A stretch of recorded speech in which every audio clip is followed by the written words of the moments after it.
লোকটা নিয়ম করে সপ্তাহে একদিন আসতো। মা তখন ঘরে যা কিছু থাকতো তা ভাত, রুটি, মুড়ি, বিস্কুট থেকে শুরু করে চাল, গম, ডাল, আটা, এমনকি আমার পুরনো জামা প্যান্ট, টি শার্ট, হাতের কাছে যা পেত উদার হাতে বিলিয়ে দিতেন তাকে। আমার যা রাগ ধরতো কি বলবো। শক্ত সামর্থ্য জোয়ান মরদ লোক খেটে খেতে পারে না, ভিক্ষা করে খাচ্ছে। মা আমার যথার্থ অর্থেই একজন বিচক্ষণ মানুষ। জ্ঞান হবার পর থেকেই তাকে দেখে আসছি। হট করে ঝোঁকের মাথায় কিংবা হঠকারিতার আশ্রয় নিয়ে তিনি কখনো কোনো কাজ করেন না। একটা সিদ্ধান্ত নেবার আগে 10 বার ভাবেন। হেন একজন মানুষ কোন যুক্তিতে ওই লোকটাকে এভাবে ভিক্ষা দিয়েই চলেছেন আমার কোনোভাবেই মাথায় ঢুকত না।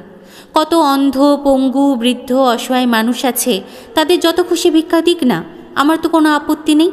কিন্তু ওকে ভিক্ষা দেওয়ার অর্থ তো একটাই, একজন খেটে খাওয়া পুরোদস্তুর তাকওয়ালা মানুষকে তার মেহনত করার সবটুকু ক্ষমতাকে অচল করে দিয়ে তাকে অলস অকেজো করে দেওয়া। মা তার তীক্ষ্ণ দূরদর্শিতা দিয়ে এত কিছু বুঝতে পারেন, অথচ এই সাধারণ জিনিসটা যে কেন বুঝতে চাইছেন না, এটাই আমার কাছে এক এক সময় বড়ই অদ্ভুত ঠেকত। কত বয়স ওই লোকটার? বড় জোর 35। এই বয়সেই তো লোকে হাড় ভাঙা খাটে, করে কমে খায়। সবাইকে যে ভুরি ভুরি লেখাপড়া শিখে দিগ্গজ বনে গিয়ে বড় বড় চাকরি করতে হবে এমন তো কোনো কথা নেই। কিন্তু যার যেমন যোগ্যতা সেই মতোই তাকে মাথার ঘাম পায়ে ফেলতে হবে বেঁচে থাকার স্বার্থে। এটাই তো জীবনের দস্তুর। এই যে আমি একেবারে 27 বছরের নওজওয়ান, সফটওয়্যার ইঞ্জিনিয়ার। ছুটির দিনগুলো বাদ দিলে আইটি সেক্টরে কাকভোর থেকে এক প্রহর রাত পর্যন্ত আমাকে জান কয়লা করতে হয়। কার ভালো লাগে এমনতর দিন যাপনে? অ্যাটলিস্ট আমার এই বয়সে মন তো চাইবেই গায়ে বাতাস লাগিয়ে ফুরফুর করে উড়ে বেড়াই, গার্লফ্রেন্ডকে সাথে নিয়ে এখানে ওখানে ইচ্ছে মতন সময় কাটিয়ে মনের রোমাঞ্চে ধোঁয়া দিই। কিন্তু একতরফা এমনটি কি করা যায়? জীবনের বাস্তবতা যে বড়ই বালাই। আর সবার মতো আমিও তো সেই ছোট বয়স থেকে শুনে আসছি, পকেটে পয়সা না থাকলে প্রেম নাকি জানলা দিয়ে পালিয়ে যায়। শুধু কি তাই, তখন পূর্ণিমার চাঁদ যেন ঝলসানো রুটি। আমি জানি না ভিখারিরা প্রেম করে কিনা, কিংবা কেউ তাদের প্রেমে পড়ে কিনা, কিন্তু প্রেম করুক আর নাই করুক, রোজগার করার সদিচ্ছা থাকলে তো আর ভিক্ষাবৃত্তি অবলম্বন করতে হয় না। ওই দামড়া লোকটা কি এসব বোঝে না? হাত পেতে এখানে ওখানে ভিক্ষা করে বেড়ায় বেহায়ের মতো। কখনো কখনো একটু রুক্ষভাবেই মাকে প্রশ্ন করেছি, মা, ওই জোয়ান মরদ সক্ষম লোকটাকে কেন ভিক্ষা দাও? ওর তো খেটে খাওয়ার ক্ষমতা আছে। মা মোলায়েম হেসে স্বাভাবিক গলায় বলেছেন, তোর ওর ওপর এত রাগ কেন বল দেখি? ওর ওপর পার্সোনালি আমার কোনো রাগ নেই, ও এভাবে ভিক্ষা করে খায় বলেই আমার যত রাগ। তুই এটাকে ভিক্ষা বলে ভাবছিস কেন? মানুষ মানুষকে তো সাহায্য করতেই পারে, তা বলে এভাবে নিয়ম করে? আর সত্যি কথা বলতে কি, করে কমে খেলে ওর এমন সাহায্যেরও তো প্রয়োজন হতো না। আমার অবাক লাগলো, মা ব্যাপারটা খুব হালকাভাবে নিয়ে হাসতে হাসতে বললেন, তোর ওই করে কমে খেলেও অনেকের প্রয়োজন হয়তো নাও মিটতে পারে, তাই না? আমি আরও রেগে গিয়ে বলি, তুমি যতই হেয়ালি করে বলো না কেন, আমি বলবো তোমার আশকাটাতেই ও এতখানি পেয়ে বসেছে। মা আমার রাগে তোয়াক্কা না করেই শব্দ করে হেসে উঠেছিলেন। একদিন হলো কি, অফিসে যাব বলে বেরিয়ে সবেমাত্র দরজার সামনে এসেছি, এমন সময় সে লোকটা এসে হাজির ভিক্ষা নিতে। ওকে দেখেই আমার এতটাই মটকা গরম হয়ে গেল যে দিলাম দু কথা শুনিয়ে, এই তুমি তো একটা তরতাজা শেয়ানা লোক, তোমার লজ্জা করে না এভাবে ভিক্ষা করে খেতে? কাজ করে খেতে পারো না? লোকটা আমার কথাই কোনো উত্তর না দিয়ে মিচকে মিচকে হাসতে লাগলো। আমার গা পিত্তি রি রি করে জ্বলে উঠল। অমন দাঁত বার করছো কেন? বাংলা বোঝো না?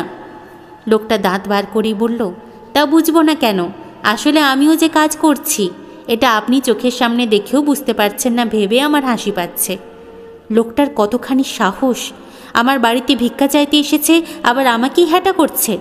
এই এই তুমি আমার সাথে ছাবলামো করছো? ভিক্ষা করাটা একটা কাজ, আমাকে বোঝাচ্ছ? ইয়ার কি হচ্ছে না? কানের ঘরে এমন দেব না। ঠিক সেই সময়ে হন্তদন্ত হয়ে মা এসে হাজির। কি হয়েছে রে, এত চিল্লাচ্ছিস কেন? চিল্লাবো না তো কি করব? আজ দেখো তোমার প্রশ্রয় পেয়ে ও কতখানি মাথায় চড়ে বসেছে, আমার সাথে চ্যাংরামি করছে, বলে কিনা নির্লজ্জের মতো ভিক্ষা করাটা নাকি একটা কাজ। তুমি জাস্ট একবার ভাবো। সব কিছু শোনার পর মার মধ্যে কোথাও কোনো উত্তেজনা দেখতে পেলাম না, বরং খুব শান্ত গলায় বললেন, ঠিক আছে ঠিক আছে, বেরোবার সময় আর মাথা গরম করিস না, আমি দেখছি ব্যাপারটা। তুই এখন দুর্গা দুর্গা বলে এগো দেখি। মাস 5-6 পরের ঘটনা।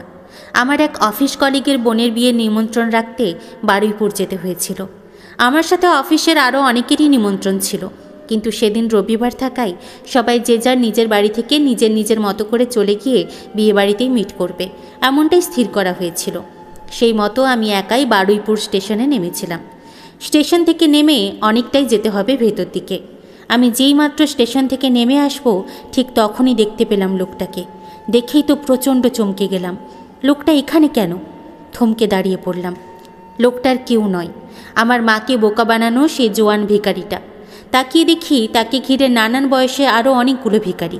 আরে এ যেন ভিখারিদের মেলা বসেছে, সভা করছে নাকি? ব্যাপারটা কি দেখতে হয়। পায়ে পায়ে এগিয়ে গেলাম। গিয়ে যা দেখলাম তাতে তো আমার চক্ষু চড়ক গাছ। এও কি সম্ভব? দেখলাম লোকটার সামনে খাবার দাবার, পোশাক আশাক, এরকম নানান সামগ্রী। উরি বাস, এ কি অবাক কাণ্ড! লোকটা এক এক করে প্রত্যেকের হাতে সেগুলো তুলে তুলে দিচ্ছে। হাতে নিয়ে লোকগুলো পরম কৃতজ্ঞতায় তার সামনে মাথা নিচু করছে। এই যে দেখছে স্বয়ং ভিখারি ভিক্ষা দিচ্ছে। নিমেষের মধ্যে সব সামগ্রী বিলি হয়ে গেল, ভিড়টাও উধাও হয়ে গেল। ততক্ষণে আমার কাছে সব কিছু জলের মতো পরিষ্কার হয়ে গেছে। কিন্তু তখন তো আমি রীতিমতো বিস্ময়ে বাকরুদ্ধ হয়ে গেছি। এই বিচিত্র চরাচরে কোনো ঘটনায় যে আজব নয় দেখছি। যা হোক, এত সব ভাবতে ভাবতে খেয়ালই করিনি যে লোকটা কখন পায়ে পায়ে আমার সামনে এসে দাঁড়িয়েছে। লোকটার মুখের দিকে ফ্যালফ্যাল করে চাইতেই সে সেই দিনকার মতোই মিচকে মিচকে হাসতে হাসতেই বলল, বুঝলে ভায়া, কখনো কখনো স্বয়ং ভিখারিকেই ভিখারিদের জন্যই ভিক্ষা করতে পথে নামতে হয়। কি করা যাবে বলো? এই অধমে থাকার মধ্যে সামান্য একটা দোতলা বাড়ি, আর উপার্জন বলতে শিক্ষকতার পেশা থেকে আসা ওই যা 2-4 পয়সা। ওই পয়সায় নিজের খেয়ে পড়ে থেকে অন্যকে সাহায্য করার মতো আর কিছুই প্রায় অবশিষ্ট থাকে না বললেই চলে। অথচ অভাবী মানুষগুলো ছলো ছলো চোখে সামনে এসে হাত পাতে। কি খারাপই না লাগে। ওদের জন্য তো এমন কিছুই করতে পারি না। তাই অনেক ভেবে একদিন ঠিক করলাম এভাবেই ভিক্ষা করব ওদের জন্য। দেখলাম আমার ভাবনায় সায় দেবার মতো সমমনস্ক মানুষেরও অভাব নেই এই জগতে। ব্যাস, সেই শুরু। আমি লজ্জায়, অনুতাপে, সর্বোপরি আত্মগ্লানিতে মরে গিয়ে তার 2টি হাত জড়িয়ে ধরে বললাম, আমাকে ক্ষমা করবেন। লোকটি সবিনয়ে বলল, আপনি আর 5 জনের মতো অতি স্বাভাবিক প্রতিক্রিয়া ব্যক্ত করেছেন মাত্র। কোনো রকম অন্যায় কিংবা অপরাধ তো করেননি, তাই ক্ষমা চাওয়ারও কোনো প্রশ্নই ওঠে না। তবু যদি আপনার মনটা খচখচ করে তবে বলবো, আপনিও যদি আপনার মায়ের মতোই চারপাশের ওই অসহায় গরিব মানুষগুলোর পাশে এসে দাঁড়ান তাহলে খুব ভালো লাগবে। হঠাৎ মনে হলো শুধু এতটুকুই। তারপর গভীর একটা শ্বাস ছেড়ে স্বস্তিতে, সানন্দে মাথা নেড়ে আমার সম্মতি জানালাম তাকে।